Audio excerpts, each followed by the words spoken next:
Hello students और BA first year economics paper first में आज हमारा टॉपिक है meaning and definitions of returns of scale, यानी कि पैमाने के प्रतिफल का अर्थ एवं परिभाषा। इसमें सुनिए। पैमाने में वृद्धि का अर्थ है उत्पादन के सभी साधनों को एक ही अनुपात में बढ़ाना। अतः पैमाने के प्रतिफल के अंतर्गत सभी साधनों की मात्राओं में एक समान अनुपात में परिवर्तन करने पर कुल उत्पादन पर पड़ने वाले प्रभाव का अध्ययन किया जाता है। इसकी परिभाषा डेफिनेशन है। नंबर फर्स्ट है लिव फास्की के according returns to scale relates to the behaviour of total output as all inputs varied and is a long run concept. यानी कि प्रोफेसर लिव फास्की के अनुसार पैमाने के प्रतिफल का संबंध सभी साधनों में होने वाले परिवर्तनों के फलस्वरूप कुल उत्पादन में होने वाले परिवर्तन से है। यह एक दीर्घकालीन धारणा है। नंबर सेकंड,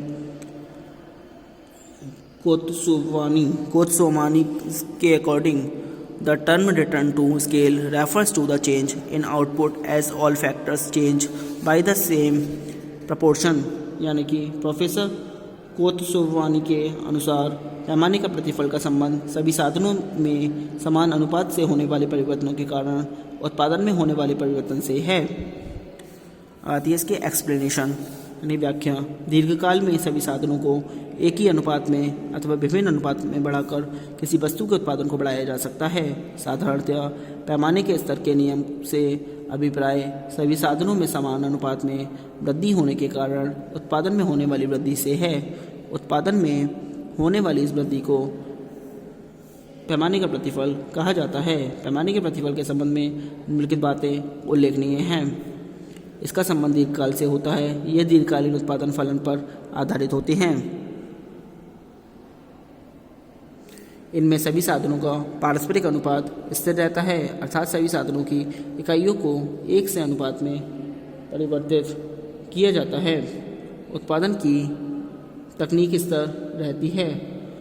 उत्पादन की गणना मात्रा से की जाती है, मूल्य से नहीं।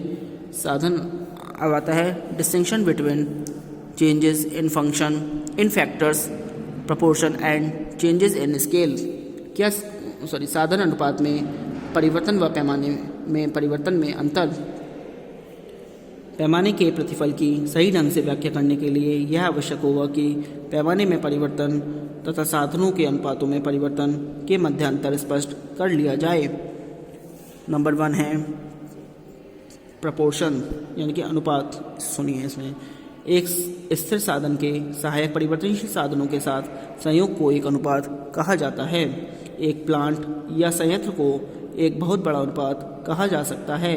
एक प्लांट के अंतर्गत मशीनें होती हैं और इस स्थिर साधन के साथ अनेक परिवर्तनशील साधनों जैसे श्रम, कच्चा माल, मेज, कुर्सियाँ इत्यादि का अध्ययन किया जाता है। अनुपात का विचार अल्पकाल से संबंध रखता है, क्योंकि अल्पकाल में हम स्थिर साधनों के साथ परिवर्तनशील साधनों की अधिकाधिक मात्रा का प्रयोग करके ही उत्पादन को बढ़ा पाते हैं। उत्पत्ति ह्रास नियम के पीछे अनुपात का विचार है। इसमें दोनों साधनों का अनुपात बदल जाता है, जैसा कि सारणी से स्पष्ट है। ये सारणी इसमें देखिए। नंबर सेकंड स्केल यानी कि पैमाने को इस प्रकार परिभाषित किया जा सकता है जितने गुना सभी अनुपातों को दोहराया जाता है।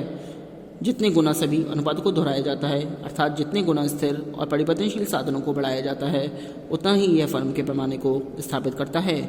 सरल शब्दों में पैमाने में वृद्धि का अर्थ है सभी साधनों को एक ही अनुपात में बढ़ाना। अतः इसमें साधनों के बीच आपसी संबंध पूर्ववत बने रहते हैं, जैसा कि नीचे सारणी से स्पष्ट है। पैमाने का विचार दीर्घकाल से संबंध रखता है।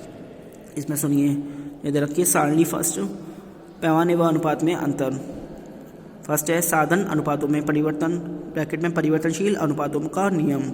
सेकंड है पैमाने में परिवर्तन, पैमाने के प्रतिफल इनकी स्केल अवस्था इसकी, फिर पूंजी श्रम अनुपात, फिर इसके पूंजी श्रम अनुपात। तो नंबर ए अवस्था मतलब ए, तो इसके फर्स्ट में है 1 पूंजी श्रम 5 इसका रेशो, 1:5, इसमें 1 5 1:5। फिर बी 1 8 1:8, इसमें 2 10 1:5। फिर सी 1 10 1:10, फिर 3 15 यानी 1:5, 3 1 3 3 5 50, इस तरीके से हो गया। फिर डी 1 12 1:12, 4 20 1:50 1:5, 4 1 4 4 5 20, तो 1:5 आ गया। अब सारणी फर्स्ट में प्रथम भाग में पूंजी की मात्रा स्थिर रखकर जब श्रम की मात्रा बढ़ाई जाती है तो प्रत्येक अगली अवस्था में दोनों साधनों का अनुपात बदल जाता है, अतः यह साधनों के अनुपात परिवर्तन को दर्शाता है। सारणी के दूसरे भाग में यद्यपि पूंजी व श्रम दोनों साधनों की मात्रा में वृद्धि की गई है, लेकिन फिर भी इन दोनों साधनों के अनुपात यथास्थिर बने रहते हैं। यह पैमाने में परिवर्तन दर्शाता है।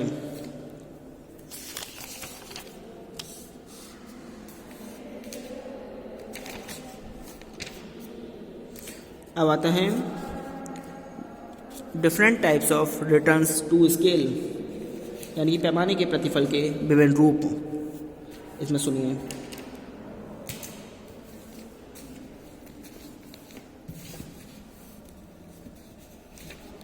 साधारण रूप से यह कहा जा सकता है कि उत्पादन के साधनों में जिस अनुपात में परिवर्तन किया जाता है उत्पादन में भी उसी अनुपात में परिवर्तन होता है। यदि उत्पादन के सभी साधनों की मात्रा तिगुनी कर दी जाए तो उत्पादन की मात्रा तिगुनी हो जाएगी, परंतु व्यवहार में ऐसा नहीं होता। एक उत्पादक जब अपने सभी साधनों की मात्रा में वृद्धि करता है तो शुरू में अनुपात से अधिक वृद्धि होती है। जैसे अनुपात के साधनों को तिगुना कर देने के पर उत्पादन में तिगुने से अधिक वृद्धि, इस पैमाने का बढ़ता हुआ प्रतिफल कहते हैं। फिर धीरे धीरे उत्पादन में कमी आने लगती है और एक ऐसी स्थिति उत्पन्न हो जाती है जब उत्पादन में वृद्धि साधनों की वृद्धि के अनुपात में होती है। जैसे उत्पादन के साधनों को दोगुना कर देने पर उत्पादन भी दोगुना हो जाए, इसे समता पैमाना प्रतिफल कहते हैं। परंतु यह अवस्था भी अधिक समय तक नहीं रहती और शीघ्र ही वह स्थिति आ जाती है जब उत्पादन के साधनों में वृद्धि होने पर उत्पादन में अनुपात से कम वृद्धि होती है। जैसे उत्पादन के साधनों को दोगुना कर देने पर उत्पादन में दोगुने से कम वृद्धि, इसे पैमाने का घटता हुआ प्रतिफल कहते हैं। अब इसमें नंबर फर्स्ट आता है इंक्रीजिंग रिटर्न्स टू स्केल, यानी कि पैमाने के बढ़ते हुए या वर्धमान प्रतिफल। जब उत्पादन के सभी साधनों को k% बढ़ाने से उत्पादन k% से अधिक बढ़ता है तो उसे पैमाने के वर्धमान प्रतिफल की स्थिति कहते हैं। मान लीजिए एक x और एक y मिलकर q माल का उत्पादन करते हैं और 2x और 2y साधन मिलकर 2q से अधिक माल का उत्पादन करते हैं, तो यह पैमाने के वर्तमान प्रतिफल की दशा होगी। मान लीजिए कि श्रम की एक इकाई और पूंजी की एक इकाई की कीमत 10 रुपये है। सारणी 2 से स्पष्ट है कि श्रम और पूंजी की मात्रा दोगुनी कर देने से उत्पादन दोगुने से अधिक हो जाता है। ये सारणी 2 देखिए, कुल वर्धमान प्रतिफल रुपये में, स्थितियाँ श्रम प्लस पूंजी, फिर उत्पत्ति की मात्रा, कुल लागत यानी TC, औसत लागत AC, सीमांत लागत MC, स्थिति 1 स्थिति 2 स्थिति 3, 1 + 1 2 + 2 4 + 4, उत्पत्ति की मात्रा 1 3 12, TC में 20 40 80, AC में 20 13.33 6.67 और MC में 20 10 4.44। सारणी में पैमाने के बढ़ते प्रतिफल को दर्शाया गया है। इसमें श्रम व पूंजी की इकाइयाँ बढ़ाने से कुल उत्पादन बढ़ता है। तालिका में कुल लागत को भी बढ़ता हुआ बताया गया है, लेकिन उत्पादन में वृद्धि के अनुपात में लागत में कम वृद्धि हो रही है। फलस्वरूप औसत लागत व सीमांत लागत दोनों कम हो रही हैं, लेकिन सीमांत लागत औसत लागत की तुलना में अधिक तेजी से घट रही है, अतः सीमांत लागत रेखा औसत लागत रेखा के नीचे होगी। अब आता है causes of increasing returns to scale, यानी कि पैमाने के बढ़ते प्रतिफल के कारण।